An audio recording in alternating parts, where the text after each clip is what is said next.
आधी रात अमित शाह ने बुलाई बैठक, योगी को लगाया फोन, योगी करेंगे कट्टरपंथियों की गर्मी शांत। बंगाल में बुलडोजर की मांग, योगी को बुलाओ, कट्टरपंथियों की गर्मी शांत कराओ। बंगाल में लगा राष्ट्रपति मुर्मू का शासन। जी हां, बंगाल एक बार फिर देश भर की सुर्खियों में है, लेकिन इस बार वजह और भी गंभीर है। मुर्शिदाबाद जिले से सैकड़ों हिंदू परिवार जान बचाकर पलायन कर रहे हैं और पूरे राज्य में सिर्फ एक ही मांग गूंज रही है, योगी को बुलाओ, बुलडोजर चलाओ। बीते कुछ दिनों में वक्फ बोर्ड बिल को लेकर जिस तरह से बवाल मचा है, उसने पूरे बंगाल को हिलाकर रख दिया। 3 हिंदू परिवारों को घर से खींचकर बुरी तरह पीटा गया, लिंचिंग कर दी गई और राज्य सरकार सिर्फ तमाशा देखती रही। स्थिति इतनी गंभीर हो गई कि आधी रात को अमित शाह को आपात बैठक बुलानी पड़ी। सूत्रों के मुताबिक अमित शाह ने खुद उत्तर प्रदेश के मुख्यमंत्री योगी आदित्यनाथ को फोन लगाया और पूरे हालात से अवगत कराया। वक्फ बोर्ड कानून के खिलाफ जुमे की नमाज के बाद हजारों की संख्या में लोग सड़कों पर उतर आए। नेशनल हाईवे 24 को पूरी तरह जाम कर दिया गया। जब पुलिस ने हाईवे से भीड़ हटाने की कोशिश की तो पत्थरबाजी शुरू हो गई। करीब 10 किलोमीटर दूर शमशेरगंज में भी हालात वैसे ही बन गए। दुकानों, वाहनों को आग के हवाले कर दिया गया। रेलवे स्टेशन और घरों को निशाना बनाया गया।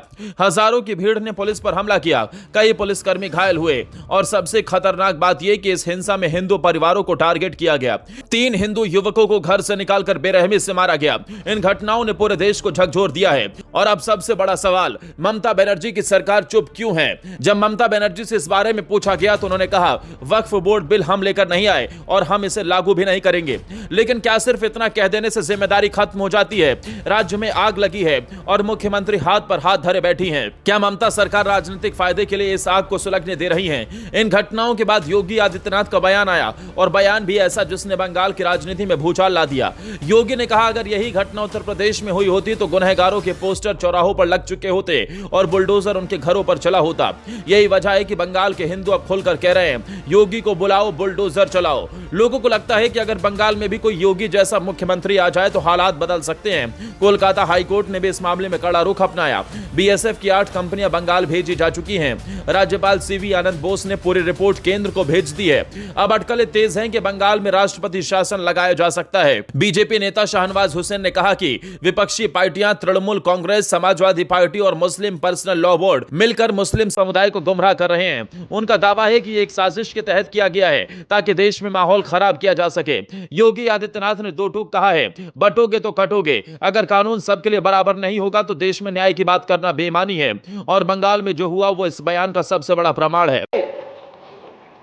आप देख रहे होंगे बंगाल चल रहा है, वहां की मुख्यमंत्री चुप है, दंगाइयों को शांति दूत कहती है। अरे लातों के भूत बातों से कहां मानने वाले हैं? लेकिन सेकुलरिज्म के नाम पर इन लोगों ने दंगाइयों को दंगा करने की पूरी छूट दे रखी है। पूरा मुर्शिदाबाद पिछले 1 सप्ताह से चल रहा है, सरकार मौन है। बहनों और भाइयों, इस प्रकार की अराजकता पे लगाम लगनी चाहिए और मैं धन्यवाद दूंगा। अब सवाल उठता है, क्या बंगाल में राष्ट्रपति शासन लगाया जाना चाहिए? क्या वहां भी बुलडोजर मॉडल लागू करना चाहिए? क्या ममता बनर्जी की चुप्पी उन्हें भारी पड़ेगी? देश में सबसे बड़ा राज्य उत्तर प्रदेश है, लेकिन वहां कानून का राज दिखता है। बंगाल में क्या वही मॉडल अपनाने का समय आ गया है? आपकी क्या राय है? क्या बंगाल को भी योगी चाहिए? कमेंट बॉक्स में अपनी बात जरूर लिखें।